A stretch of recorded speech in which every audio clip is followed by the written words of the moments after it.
Servant is obviously a very creepy show. There's between the doll and the house itself. What was it like for you guys working on that set with the doll and in that place? Yeah, it had a very strange energy, the house. I remember it. You feel this real sense of relief whenever you leave it. It's this incredible set. It's a real functioning house that they've built in this soundstage. It's got functional toilets, functional kitchen. But I didn't like being in there, and especially around the doll, which is a very powerful object to be near. It had this, you almost wanted to look after it, but you didn't want to be anywhere near it. But it was quite an intense experience. I can imagine. What about you? Absolutely. It's such a claustrophobic environment, being in one place the whole time, and it's just the four of us really. So yeah, it's just sort of getting to grips with that setting and that place, and just throwing yourself into it and living it. Yeah. Did you find that helped with the acting in particular, that atmosphere and that tension? Yeah, no, I think it did. We filmed it in sequence, so it was kind of all in order, which is something that's quite unusual for a show. And kind of had this kind of theatre feel. It felt like a play because it's such a small stage where this kind of tension is almost kind of amplified in that kind of environment. And obviously there was a lot of long takes, a lot of kind of quite complicated kind of shots where it was like 4 minutes long sometimes. So you really do kind of feel very much planted in that world, which is always helpful. What was the most challenging thing? Was it the long takes, or was there something else that in particular was tough? I think the most challenging part of shooting the series was kind of we're all grappling with the fact that it's such a tragic thing that we're drawing from for the show, and like of course there's comedy and there's humor and there's fear and there's all of that, but at the core of the show it's a story about humans and people and how they react to tragedy, and we'll all be joking and laughing about something, and then like you remember that you're holding a reborn doll because the baby has died, and it's like the elephant in the room. It's like it appears and it's like, oh god, no, actually this is something quite dark and quite sad that we're drawing from this. So I think it was difficult to keep the light and the shade and try and keep ourselves as happy as possible. Yeah, I can imagine. What about you, Rupert? Anything in particular?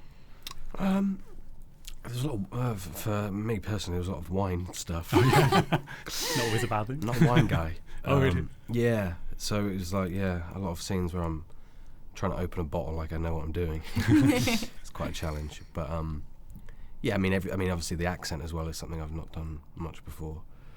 So that's something you've always got to constantly kind of keep in check. And it does catch you out quite often. But how did you prepare for the accent in particular? I had a voice coach. It's one of these accents that everyone can kind of do, and you grow up with these shows, American TV shows, so it's always kind of very much implanted in you. It's something that's you've got to kind of always kind of take care of, because it can always, like, there's a few words, and learning about the mechanics of it was something that I really loved, like how your tongue is doing something completely different when we speak to when an American person speaks. It's kind of, for sure. It's a very kind of technical thing, which I actually really enjoy that part, and it's another layer that you can kind of bury yourself in, and it's quite fun.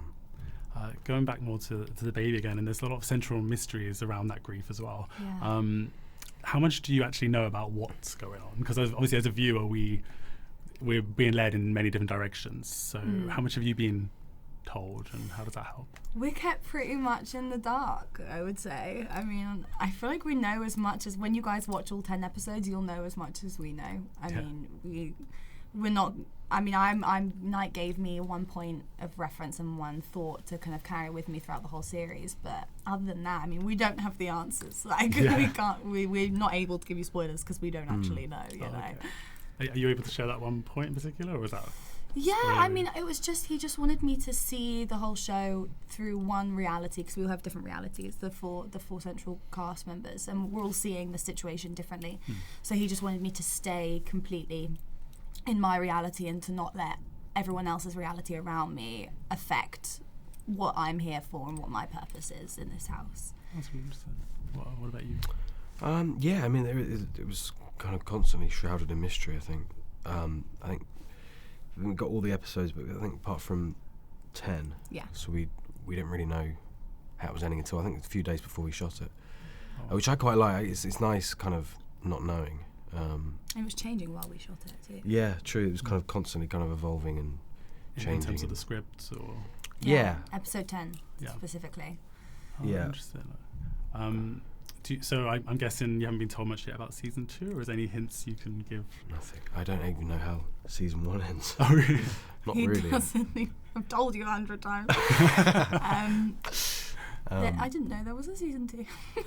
Well, yeah, it's just been officially. No, I do. Yeah. I don't know anything about it. Yeah, but I really want to know. Yeah, Yeah, tell What us, happens? Tony. keeps you hooked for sure. Yeah. No, it's For exciting. sure. Do you have a particular favourite moment from this season, and maybe in something that you filmed or an interaction or something like that? It's hard to say without giving anything away. Yeah. But I have my most memorable moment, which is throwing up in the bucket. Yeah. I mean, Oh. that was I threw up in a bucket on set while they were skinning the eels. Oh, So yeah. that's probably my most memorable moment. Definitely not my favourite. Yeah. I just love the scenes. You know what? I love the dinner scenes. I love when we're all in the room together and we just all have a laugh together. You know, because a lot of the show is like a lot of my parts in the show. I'm very solitary and lonely. So I just love being with the other guys because I like you all. And what about you, Rupert? A favourite moment? Or? a lot. I mean, it's a very unusual show to be a part of. I think I've never really worked on anything quite like it. I mean, the fact that you're so contained in this one house, it kind of makes things a lot more interesting. But yeah, I mean, there was a lot of so many things happen. That's what I kind of loved about these scripts. There's this kind of real line of surrealism that goes through it, and it's kind of For sure. keeps you kind of really kind of questioning everything, which is good for a thriller, I think. Yeah.